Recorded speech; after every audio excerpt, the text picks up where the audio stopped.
Good to be here. Good to have everybody with us. Another day, and I see it as one day closer to the coming of the King of Kings and Lord of Lords. Turn back to the book of Revelation 17 with me this morning, please. And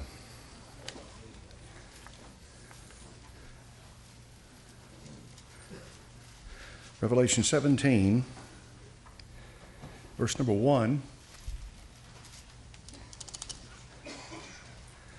A lot of the good brethren out there say leave the book of Revelation alone, and it creates a handicap for you. It certainly does that if you leave the book of Revelation alone. Father, bless your word now and the study of your word. Give me the gift of teaching. Then our Father, give the folks ears to hear and a heart receptive to the truth. In thy name I pray, blessed one. Amen, amen, amen, amen. Revelation, the apocalypsis, the unveiling, the revelation. Chapter 17, verse 1. There came, and one of the seven angels, which had the seven vials, talked with me, saying, Come hither.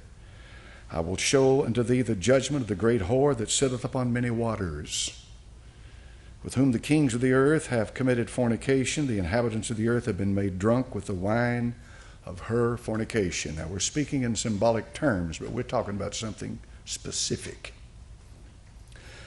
So he carried me away in the spirit to the wilderness, and I saw a woman. Notice that we're using the feminine gender now. Sit upon a scarlet-colored beast. We've introduced the color red, full of names of blasphemy, having 7 heads and 10 horns. And the woman was arrayed in purple and scarlet color. And that's an easy matter to check who wears purple and scarlet. And decked with gold and precious stones and pearls, indication of supreme wealth, enormous wealth. Having a golden cup in her hand, full of abominations and filthiness of her fornication. Fornication in the Bible is used in many different ways. Here it's in the spiritual sense. Upon her forehead was a name written, Mystery Babylon the Great. All you have to do is get Alexander Hislop's 2 Babylons, and you won't find it. I doubt seriously if any of the religious bookstores in town have it, but you can get it online. And Alexander Hislop lived in the 1800s. And he did an extensive research into Mystery Babylon, and he came to a very clear conclusion, along with anybody else that ever did the research, that the mystery religions of Babylon are now the Roman Catholic Church. Note carefully, the mother of harlots and abominations of the earth. Now, I'm going to go back into what I went into this past Wednesday night and preface my remark once again by saying, there's a lot of individual Catholics out there that are good people. No doubt about it. They'd give you the shirt off their back, give you a place to stay, give you something to eat. Maybe members of your family are, and probably, it's up to the Almighty to be the judge, but probably some of those people are saved. So that needs to be understood. This has nothing to do with individual Catholics. This has to do with this institution. This has to do with what the Bible's dealing with. Sometimes I'll paint with a broad stroke. Sometimes I'll get very specific. This past Wednesday night, I talked about the war in the Balkans in the 90s. How many of you remember that? The war in the Balkans. Do you remember that the term ethnic cleansing was used? All right, the term ethnic cleansing. And the reason the term ethnic is from ethnos, which means a race or a group of people, to cleanse them, to get rid of them from the face of the earth. Americans, for the most part, marveled at the hatred that they saw in the war in Bosnia, Herzegovina, Croatia, Serbia, the former Yugoslavia. And Yugoslavia was a republic under Marshal Joseph, I think it's Joseph Franz Tito, who was a communist. But he did unite the people together in a country called Yugoslavia. But when he died, that country was broken up again. and it was broken up into the area that it used to be. It's like the Soviet Republic, the Soviet Union. It had 15 separate republics that made up the Soviet Union. All these Eastern European countries, and many of them hated each other. A lot of hatred involved in that, but they were formed. A contrived republic was the Soviet Union. So when the Soviet Union broke up under Gorbachev, when President Reagan was the president, he started the breakup of it. It broke up, and when it broke up, each one of the 15 separate republics went their way. And now there's been a lot of infighting and so forth since then. The United States of America, folks, is a melting pot. There's only been 2 republics outside of this one. We have 2 republics. There were 2. And one of them was California. It had its own president. The other one was Texas with its own president. These are republics, but sovereign republics. But they became part of the United States. So we have 50 sovereign states in this union. But it's never been. The United States was never formed. Nobody ever sat down and like after World War I, when they sat down and they drew up the boundaries of Iraq and Iran and Saudi Arabia and Yemen and all of these places. They just sat down and drew these up. That wasn't done with the United States. The United States grew into what it is today. And it's a nation of immigrants and came from all over the earth. But what they did, they didn't come over here to create a new Mexico, or they didn't come over here to create a new Italy. They didn't come over here to create a new France. They came over here with the ideology that this is a melting pot. I'm going to become an American. And that's what it was about. So, but when you get back into Europe and the old European states and some of the old European countries I'm talking about, you've got some hatred that goes back a long way. And so what happened over there in this war in the Balkans in the 90s was based upon something that had happened previous to that back in the 40s, which even goes back further than that. And it needs to be understood. You need to understand. If you see 2 people that despise each other, it's kind of good to find out why. Especially if you're forced to take sides.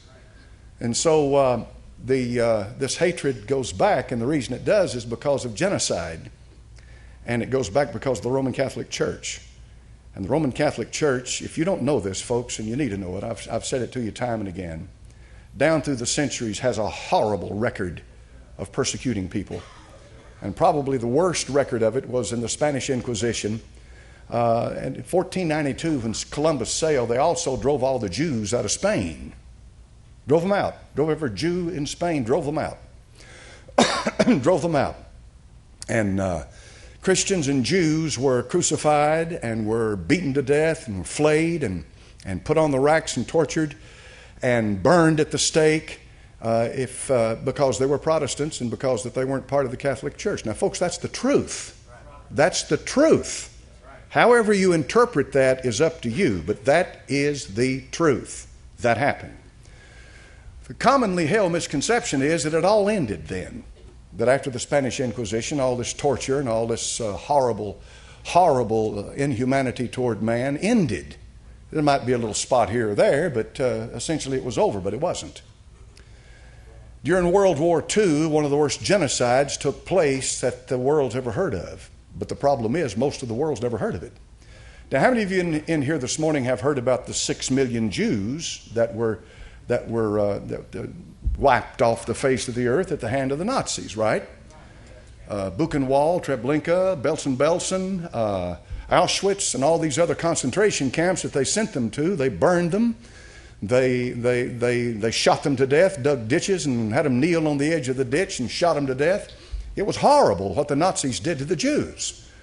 And one of the problems over there in Iran right now is Ahmadinejad denies that the Holocaust ever happened.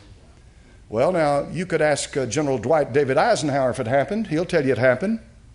You can ask the men who lived in World War II who witnessed it and saw what happened. It happened. It happened. No question about it. Exactly what the exact figure is, nobody knows. But it was millions. No question about that. So the Jews have something in this. They have something in it. Because in Croatia, which was created essentially by the Nazis for the Ustashi, to become a Catholic state in World War II, in this area, the problem is that it wasn't all Catholics. You had Jews and you had Serbian Orthodox.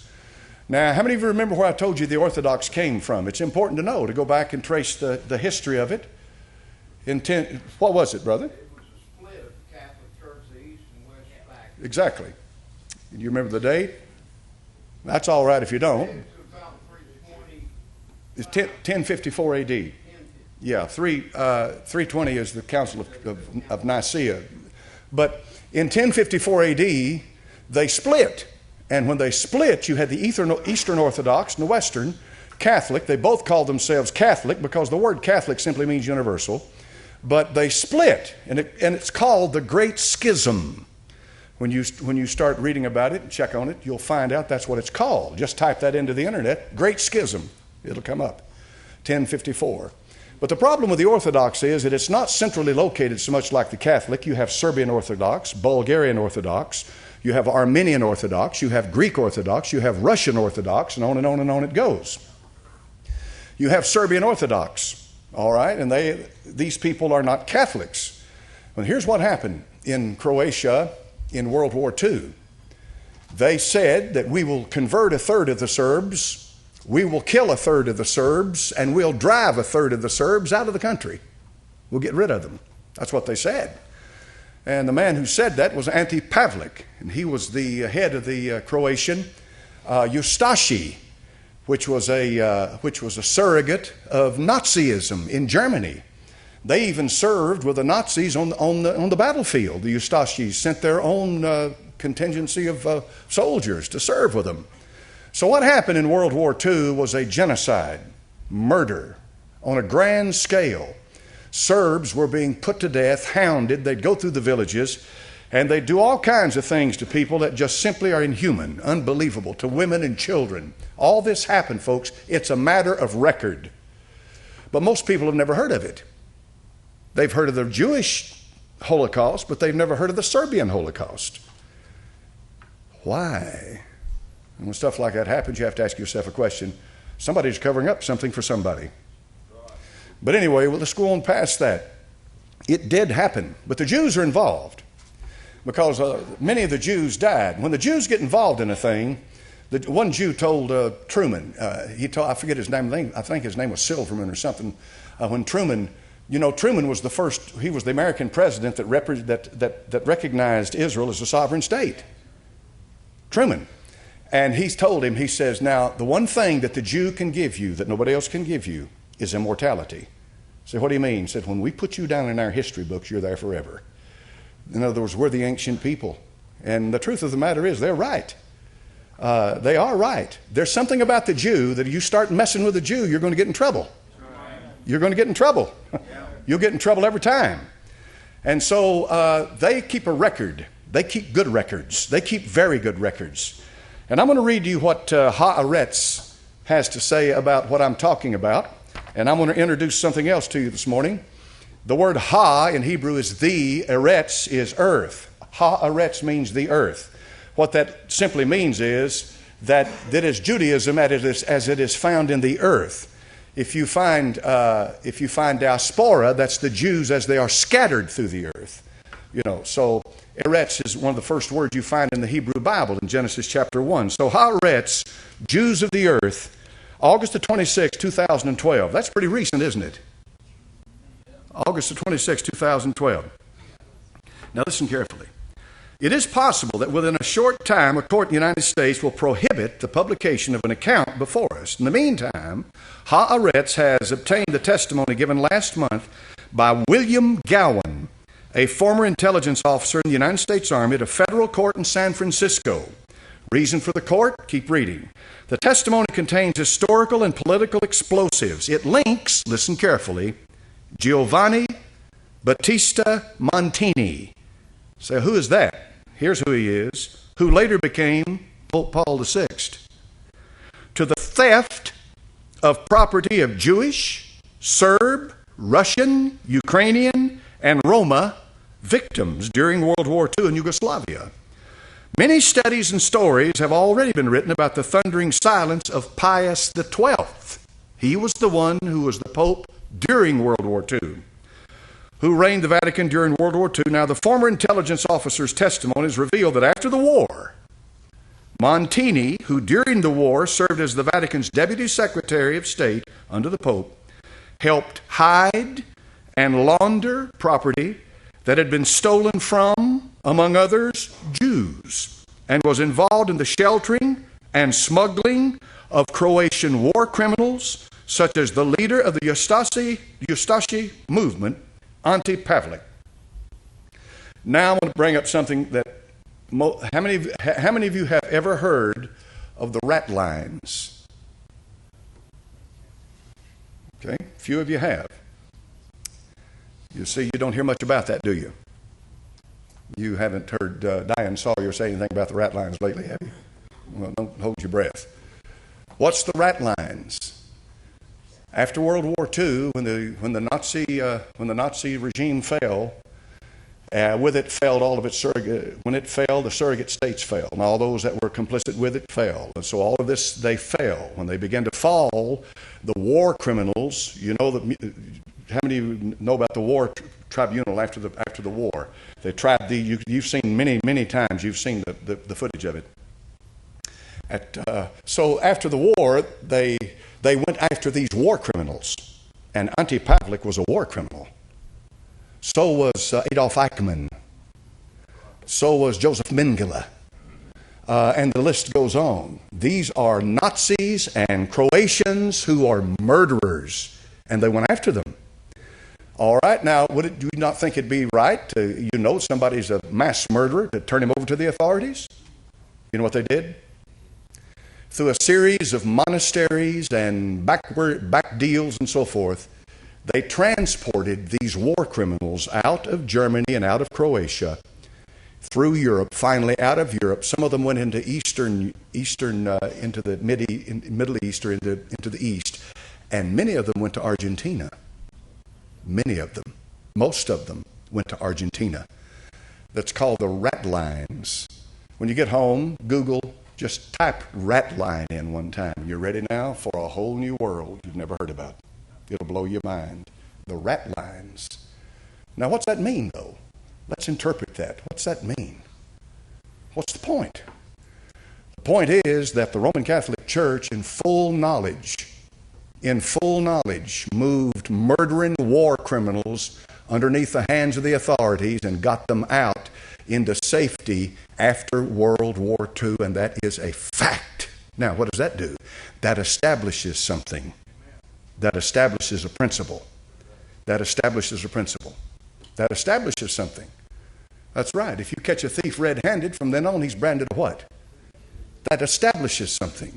So what does it establish? It establishes that they are a law unto themselves, that they don't recognize anybody's authority over them, and the truth of the matter is, they say it publicly and have for centuries, that they are a law unto themselves, and that all secular authority is subject unto the Pope and the Roman Catholic Church.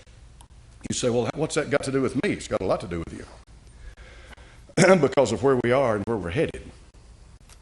Because of what it says in Revelation chapter number 17.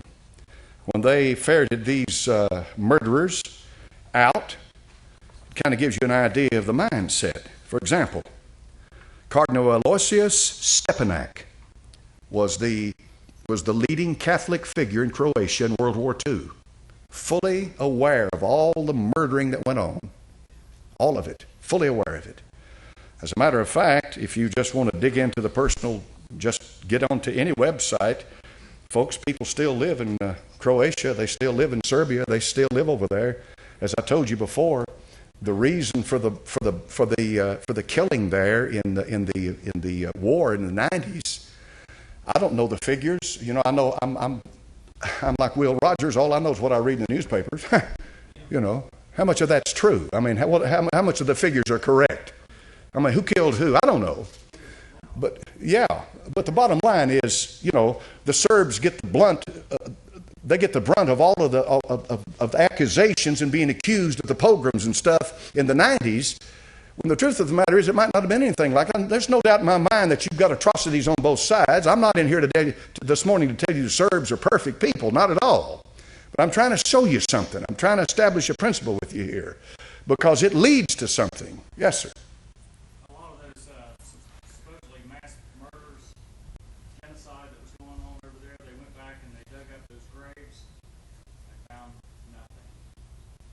so.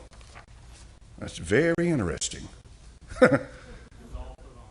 In other words, it was all just to put a show. Right. Right. False flag.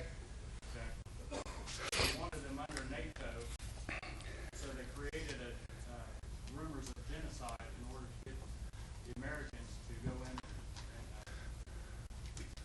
bomb them into submission to join NATO. Now, of course, they're NATO. They want to be a sovereign country. NATO is the United States leverage of the UN with their own sovereignty, pulling other states together to get done what they want to get done if the UN doesn't go along. That's NATO. That's NATO. I want you to look here now at this Cardinal Stepanek in World War II, who's guilty of all this stuff. All you got to do is read what the Serbs had to say. But here's the thing about it. This is what's important. October the 3rd, 1998, Pope John Paul II beatified Cardinal Aloysius Stepanek at a huge open-air service at the shrine of Marija Bistrica, the most important place of pilgrimage for Roman Catholics in Croatia. This is the final step in making him a saint in the Roman Catholic institution. Now, did you get all that in? What I just told you? This is like throwing salt in the wound. This is like getting in your face and telling you, I don't care what you think, we're going to make a saint out of him. The cardinal that was over Croatia, the Catholic Church in Croatia during World War II. And that's an amazing thing to me because it kind of shows you the mindset of the Vatican and the Roman Catholic Church.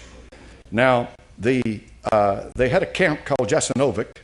In this camp, Jasenovac is like Treblinka, Auschwitz, Belsen, Buchenwald, and these German camps. It's a camp where they detained all these Serbians and Jews, gypsies, and the figures are anywhere from 600 to 700,000 Serbs died in that camp. The Serbian Orthodox Church says 1.5 million died. So there's no way to be certain about it, but an awful lot of people died in these camps, in this camp here, and in the countryside and all during World War II at the hands of the Roman Catholic Croatians. Now, when you do something, you establish a principle. Okay, from that you work from that principle. Let me ask you a question. Do you believe that you could trust the Vatican? I hope you don't think you can. And I hope you don't think that it's all stopped and that they've just kind of quit, because they're moving ahead. They are really moving ahead. Here's the latest Vatican blueprint for global control. They're making it public now. They want global control. They want there to be one universal church. Guess who's going to be ahead of it? They've published a paper. Here's some of the terminology. To shape a new vision for the future. An efficient allocation of available resources. That's sustainable development, Agenda 21 stuff that you're seeing on the local level right now. Embracing the logic of the global common good. A new humanism open to transcendence. Boy, look at these words. A new humanism open to transcendence.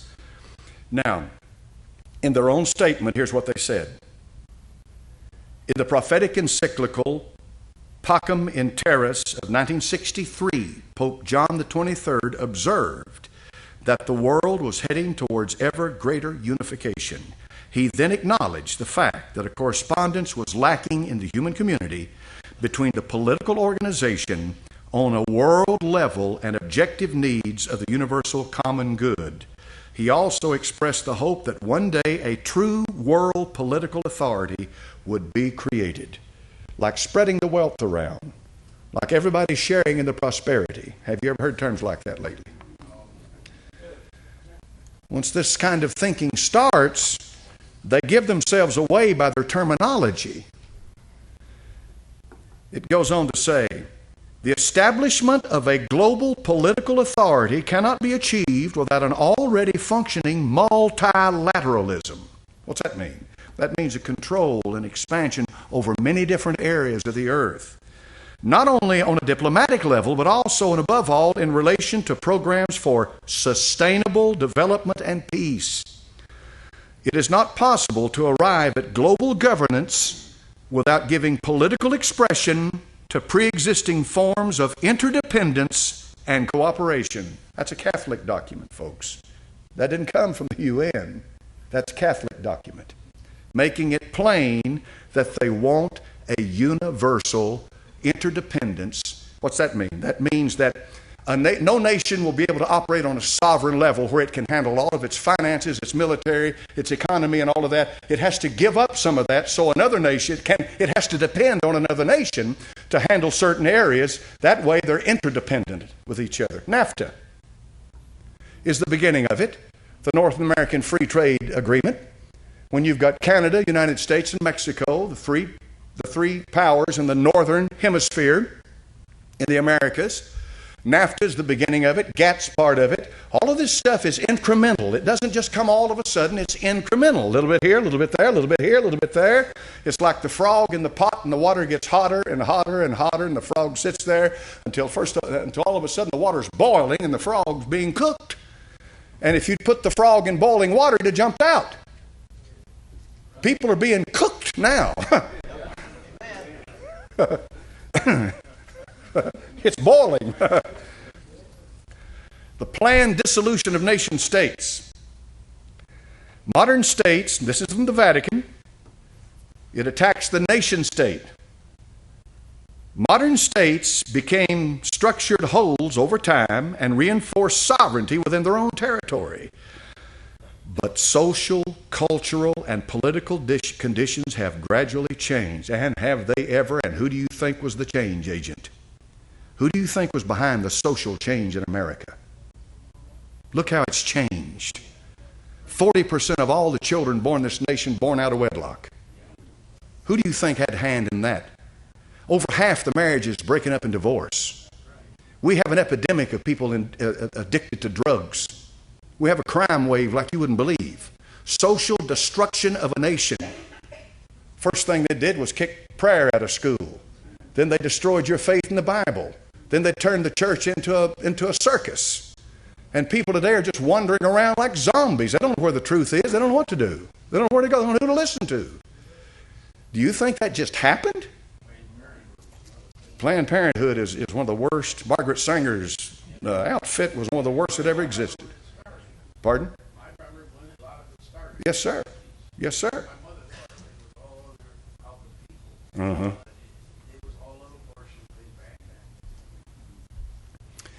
How many of you know what partial birth abortion is? That's one of the most horrendous things that ever existed, that ever man ever created. Horrendous. It's horrible. And then there's the case, they don't like this, but there's the case when they've done everything to abort a child, baby comes out still alive. What do you do then? Here you got a live baby. Well, in the state of Illinois, they had a problem with that, so they had to pass a law to deal with an issue like that. What are we going to do with these live babies? Well, most of the people in Illinois, the lawmakers said, well, if it's live, it looks like the hand of God's in this thing somewhere. They want this baby to live. But some of them said, kill it. Guess who in the White House? What he said? Kill it. Even after it has left the womb, drawn its first breath of life, little old helpless thing laying there, kill it. And I'm going to tell you right now, one more time, separate me from that crowd. I want nothing to do with that bunch. I rebuke them. I got nothing to do with killing babies. Oh yeah, you get into that too. The only good that this world's ever known came through the gospel. They used to take baby girls out into the desert and to dig a hole and put them in it. They didn't want the baby girls. They wanted baby boys. They're still doing that. Still doing that. The only good thing that this world's ever known came through the gospel. Amen. Amen. That's the truth. Anything else is barbarism. And I'm going to tell you right now, in the state of Illinois, I don't know who else does it, but if a baby comes out of that womb and that baby's alive and you're going to kill that baby, in my book, you're nothing but a killing murderer. I'll tell you how to make it real to you. Go into the room and watch them do it one time. Stand there next to them and see how you feel when you see them kill a little baby that's alive. That's the reality of what November the 6th or 4th or whatever that day is about. That's what the reality is. It's that reality. It's the reality of life and death. That amazes me. I marvel at that. I marvel at the coldness. I do, man. I tell you, I marvel at that. I mean, if you abort a baby and go in there, the DNC method, when they go in there and they just cut out pieces and take pieces out, and the nurse or the doctor has to put them, they have to take all the pieces out and take a table over here and put them together to make sure that they've got the complete baby. Because if they leave part of the baby in there, you're going to have problems. See, the decay of the what body that's left, you get infections and all kinds of problems. So you got to put everything together. Would you like to have that job? Putting arms and that's the kind of stuff that goes on, folks. That's what abortion's about. Yes, sir. I worked about 9 years in a hospital as a young man. I was a chief attendant there. And I was the one that had to go to surgery and pick up the legs or whatever they were going to do with it. And I opened up a wrapper one day, and I used to take them to the incinerator down at the bottom of the hospital. And they were all the babies that were, they were real babies. What'd you think when you stood there and looked at all those little baby bodies? They used to call it dusting and cleaning. I had a baby in a jar in the morgue, about that big. He was full. Just a little thing, and I used to call him John. But he was only that big, but you could see his head, even where his fingernails were going to be. And I put him in the formaldehyde, and I showed the pathologist, and I said, "This is what they're burning all the time." They call it dusting and cleaning. Don't mistreat an animal. That's exactly what I was thinking. I tell you, I can never forget that in my whole life. No, you won't forget that. If you got a soul, you won't. And I used to, they were in paper, but I used to have to put them in the incinerator down there in the basement, turn the gas on, and burn them up. What a job. Yeah, I didn't know. Somebody's got to do it. See, I was usually just parts of surgery, but you don't know when I opened one up and I see that. In China, they eat them. Yeah. China, now, South Korea found a shipment of 16,000 bottles of a libido enhancer. Yeah, Men, sure. sexual Yeah. enhancer. Yeah. And, in China, for abortion, every family's only allowed one child. Good old communism. What they were doing, the abortion clinics were giving or selling the aborted babies to manufacturers who were then taking them, drying them out, grinding them up, and using them in a sexual performance enhancement capsule. Don't they also use some of these babies or something, collagen or something about them for beautification? Yeah, and when I read the story, the guy at the Disease Control Center in Atlanta, in the United States, said that their primary concern was the fact that it was not a sanitary process, and they thought there was a danger of infection being spread through it. Not a word about the slaughtered babies and the fact that people were eating. No problem with that. There's too many worms I could dig up before I'd start eating babies. I got one more thing, Pastor. Yes, sir. I worked because I was all over the hospital. I was a chief attendant. So I worked in labor and delivery line. When John was more in the P&C, they start at the birth. And when the head starts coming out, we inject into the head. They actually kill the baby with an injection. Well, that's like partial birth abortion, see, because, That's partial birth. That's what the partial birth is. yeah, You can see the baby kicking and you can see it kicking and jumping when they inject it. the mother boom. And it's the most horrifying thing. It's horrible, folks. I mean, when you start talking about this stuff, it's horrible. People just like to push it off and let's just have a hunky-dory, happy life and forget about the babies.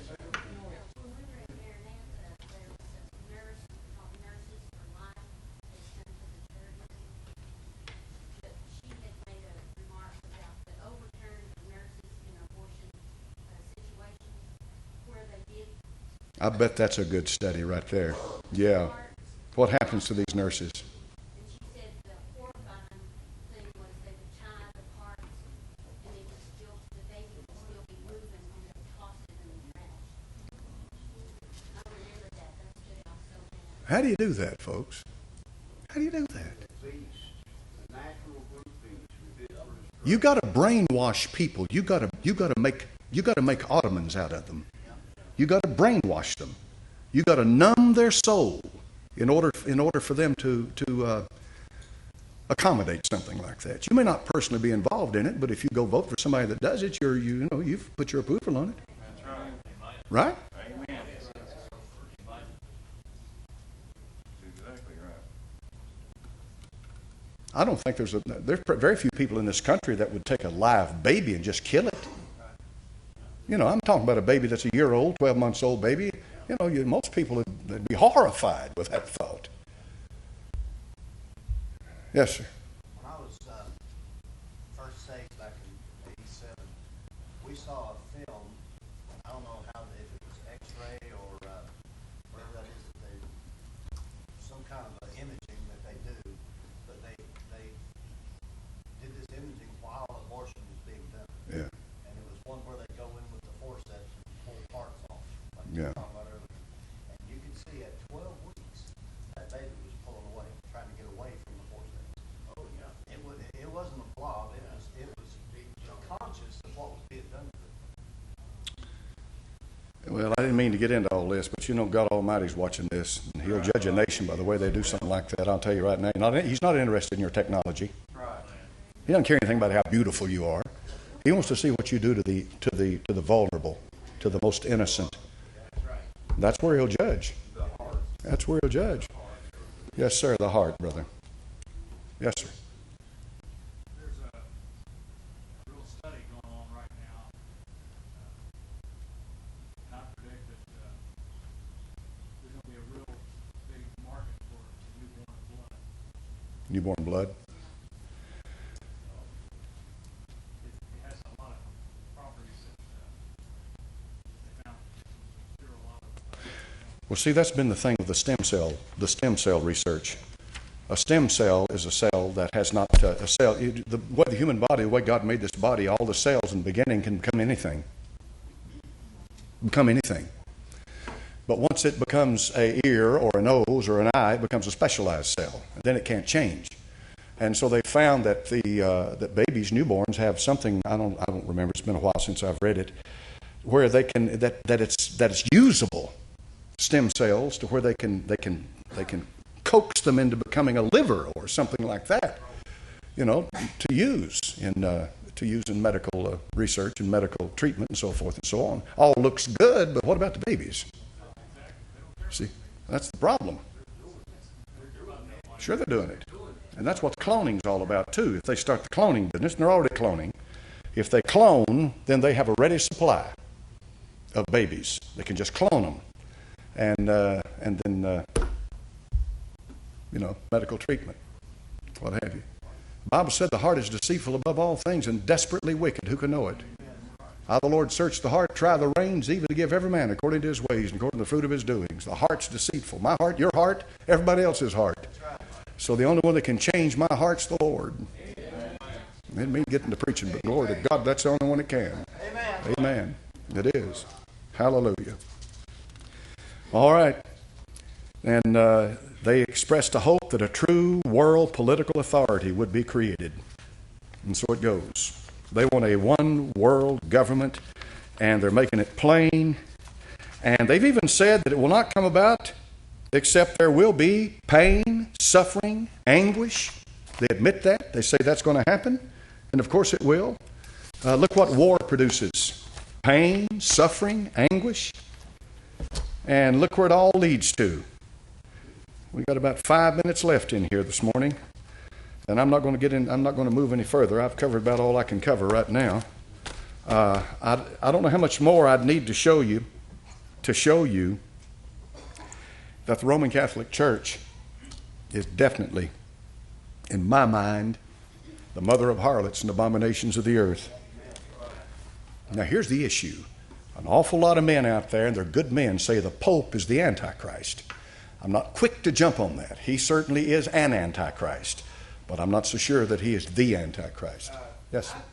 There was a king that was assassinated that kind of kicked things off at the beginning of World War II, if I'm not mistaken. That was World War I in Sarajevo. Okay, yes, sir. It was Sarajevo. It was supposed to have been by Croatian nationalists who killed Franz Ferdinand, yeah. Ferdinand. Right, see, isn't it, Croatia was, no, not Croatia, Serbia was involved. A Serbian, did I say Croatian nationalist? Serbian nationalist killed him, assassinated him. Isn't it a coincidence that every major global conflict starts in the same neighborhood? World War I did. Yeah. And the problem with World War I is that all of these alliances that these states had with each other, they felt obligated to come in and support the other one, who wound up getting sucked in, and this one got sucked in. This one had to support them because they'd drawn treaties up with each other.